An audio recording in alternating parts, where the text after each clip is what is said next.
หน้า510ตั้งแต่อิทังกัปปติติทีเปตุงปิตเทวะกัปปติโนมัชชิเมสุเป็นต้นไป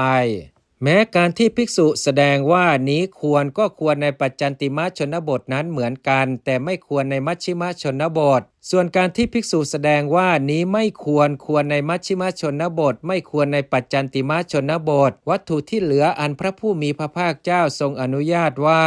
ภิกษุทั้งหลายเราอนุญาตเกลือ5ชนิดเป็นต้นวัตถุนั้นควรในชนบททั้งสองส่วนวัตถุใดทรงห้ามว่าไม่ควรวัตถุนั้นไม่ควรในชนบทแม้ทั้งสองวินิจฉัยในอันโตอาทิจตุกะพึงทราบดังนี้ภิกษุย่อมต้องอาบัติเพราะนอนเบียดเป็นต้นในภายในไม่ต้องในภายนอกเมื่อวางเสนาสนะมีเตียงของสงฆ์เป็นต้นไว้กลางแจ้งแล้วหลีกไปเสียชื่อว่าต้องในภายนอกไม่ต้องในภายใน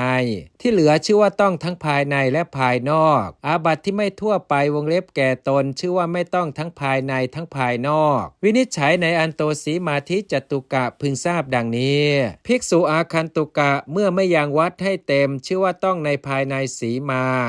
ภิกษุผู้เตรียมจะไปเมื่อไม่ยังวัดให้เต็มชื่อว่าต้องในภายนอกสีมา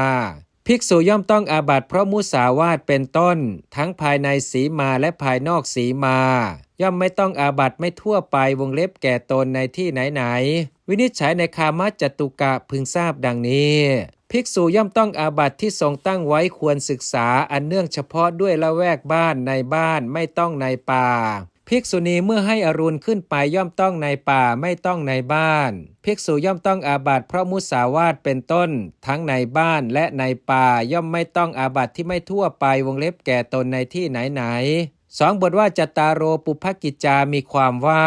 พระอัตถกถาจารย์กล่าวว่ากรรม4อย่างนี้คือการปัดกวาดตามประทีปตั้งน้ำใช้น้ำฉันพร้อมทั้งปูลาดอาสนะเรียกว่าปุพพกร